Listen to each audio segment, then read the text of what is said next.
আমি আরুষ মুখার্জি। নমস্কার, আমি আশোক সিনহা। আজকে আমরা আপনাদের সামনে একটা কবিতা পরিবেশন করতে চলেছি।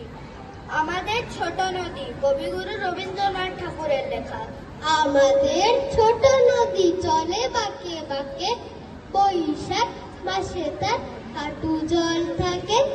পার হয়ে যায় গরু, পার হয়ে গাড়ি, দুই ধার উঁচু তার ধানু তার পারি। চিক চিক করে বালি, কোথা নাই কাদা, এক ধারে কাশবন ফুলে ফুলে সাদা।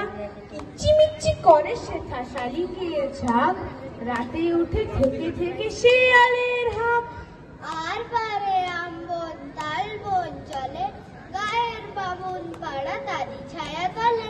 ছোট ছোট ধীরে ধীরে ছেলে মেয়ে নাইবার কালে, গামছায় জল ভরে গায়ে তারা ঢালে। সকালে বিকালে কবু নাওয়া হলে পরে, আঁচলে ছাকিয়া তারা ছোট মাছ ধরে। বালি দিয়ে মাঝে থালা গুটি মাঝে, বধুরা কাপড় কেচে যায় গৃহ কাজে।